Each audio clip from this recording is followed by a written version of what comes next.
ආයුබෝවන් මේෂ ලග්න හිමියන්ම සාදරයෙන් පිළිගනු ලබනවා විදු ඇස්ට්‍රොලොජි මාර්ගයේ YouTube channelයට.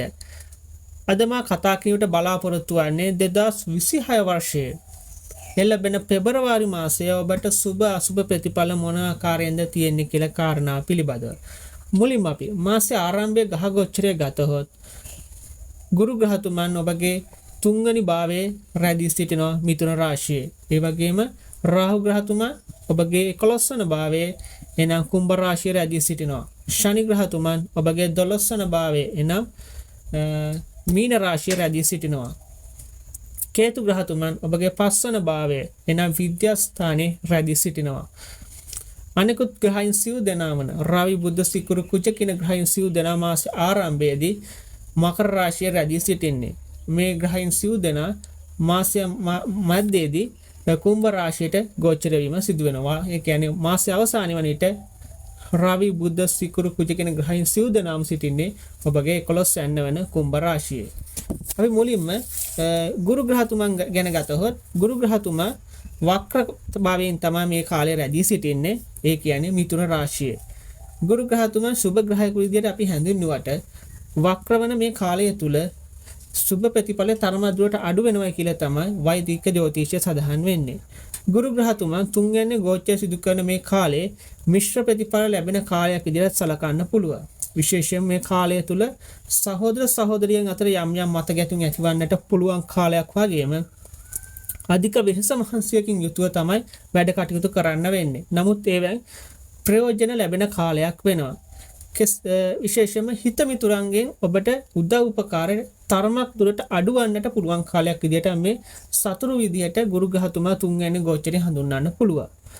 පස්වැන්නේ තමයි ඔබගේ කේතු ග්‍රහතුමා රැඳී සිටින්නේ. කේතු ග්‍රහතුමා පස්වැන්නට මිශ්‍ර ඵල තමයි ලබා දෙන්නේ. මේ විශේෂයෙන් පස්වැන්න ගතහොත් ඔබගේ විද්‍යා ස්ථානයේ විශේෂයෙන් ඔබේ ආදර සම්බන්ධතා ගැන කියන ස්ථානය තමයි පස්වැන්න කියන්නේ. කේතු ග්‍රහතුමා මේ ආදර සම්බන්ධතාවවලදී නම් ඊතරම්ම සුබ ප්‍රතිඵල අතු කරන්නේ නැහැ. විශේෂයෙන්ම ඔබගේ පෙම්වතුන් පෙම්වතියන් අතර යම් යම් මත ගැටුම් ඇතිවන්නට පුළුවන් කාලයක් තමයි මේ කේතු ග්‍රහතුමා මේ වසරේ දෙසැම්බර් 6 වෙනිදා දක්වා මේ පස්වැන්නේ ගෝචරය සිදු කරන කාලය. නමුත් ඉගෙන ගන්න දුවා දරුවන්ට නම් මේ කේතු ග්‍රහය සුබ ග්‍රහයක් විදිහට තමයි හඳුන්වන්නේ.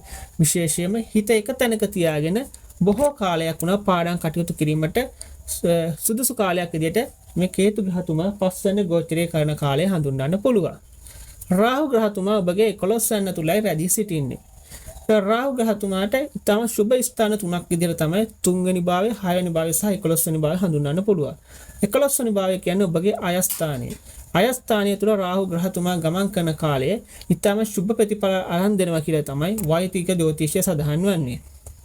විශේෂයෙන්ම මේ කාලයේදී විද්‍යස්ගත ආයෝජනයන්ගේ මුදල් ලැබීම, විදේශගත මිතුරන්ගේ මුදල් ලැබීම සහ ඔන්ලයින් තාක්ෂණය ඔස්සේ ඔබට ඒ කරන කටයුතු සාර්ථක කිරීම වෙනවා. ඒ වගේම ව්‍යාපාර කටයුතු වලින් අධික ලාභ ලැබීම, ඔබ කිසියම් කෙනෙකුට ණය දීලා හෝ ණය බලාපොරොත්තුෙන් හිටියන ඒ ණය ලැබෙන කාලයක්. ඒ වගේම හදිසි ධන ලාභ පව ලැබෙන කාලයක් මේ කාලය. විශේෂයෙන්ම සූදු ක්‍රීඩාවෙන් වුවත් ඔබට ජයග්‍රහණ ලැබෙන්න ඉඩ තියෙන කාලය තමයි මේ රාහු ග්‍රහතුමන් 11 යන්නේ ගෝචරය සිදු කරන කාලය.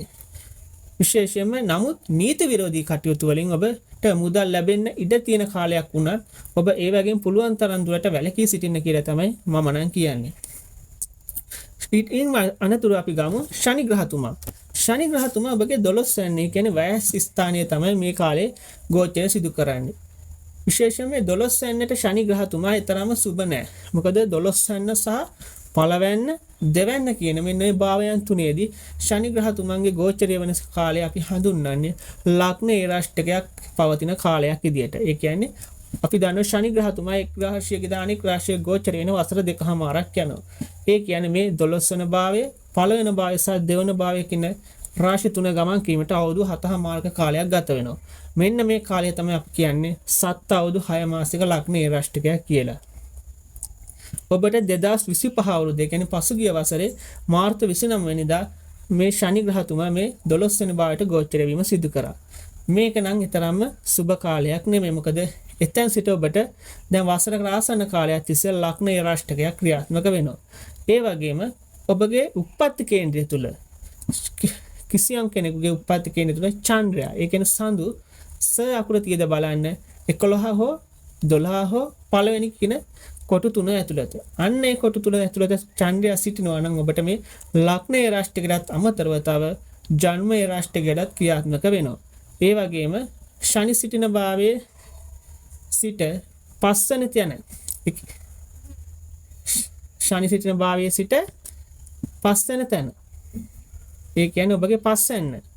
වරදවා තේරුම් ගන්න එපා. මේ කියන්නේ පස්වෙනි කොටුව ගැන කියන්නේ. පස්වෙනි කොටුවේ තුල ඒ කියන්නේ ඔබගේ පස්වෙනි ඉඳ ශනි ග්‍රහතුමා සිටිනවා නම් ඔබට සෙනසුරු ලග්නයේ රාශියකට අමතරව ජන්මයේ රාශියකෙකුත් ජන්ම අෂ්ටමයේ රාශියකෙකුත් ක්‍රියාත්මක වෙනවා. මෙන්න මේ අයට නම් ටිකක් අභියෝගාත්මක වෙන්න පුළුවන්. මොකද ඒගොල්ලන්ට ඒ රාශියක දෙක එකවර ක්‍රියාත්මක වන නිසා.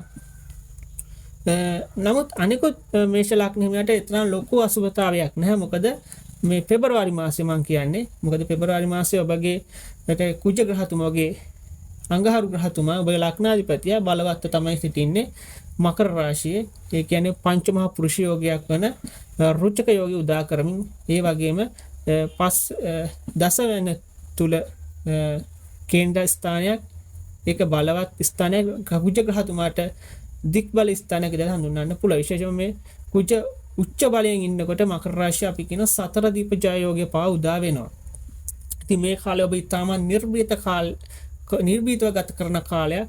ඔබට අන්නගේ ගෞරවය ලැබෙනවා, ප්‍රසාදය ලැබෙනවා. විශේෂයෙන්ම කර්මස්ථානය නිසා ඔබගේ මේ කුජ ග්‍රහතුමා රාජ්‍ය සිටින ඔබගේ රැකියාව සම්බන්ධ ස්ථානයේ ඒක නිසා ඔබට රැකියාව උසස් වීම ලැබෙනවා. ඔබට නිලතර දැරීමට හැකියාව ලැබෙනවා.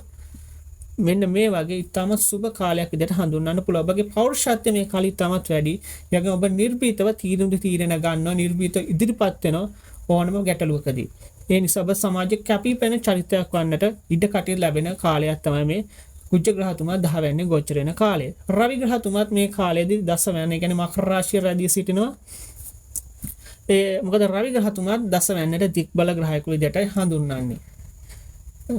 ඒක නිසා ඔබට තම සුබ මේ රැකියා කටයුතු සහ ව්‍යාපාර කටයුතු ලාභ ලැබෙන විශේෂම රාහු ග්‍රහතුමාගේ පිහිටීම, කුජ ග්‍රහතුමාගේ පිහිටීම සහ රවි ග්‍රහතුමාගේ පිහිටීමත් එක්ක අනිත් ග්‍රහතුමාලා දෙදෙනා ගත්තොත් සිකුරු ග්‍රහතුමිය සහ බුධ ග්‍රහතුමිය 10 11 කියන භාවවල තමයි මේ මාසෙ පුරා ගමන් කරන්නේ.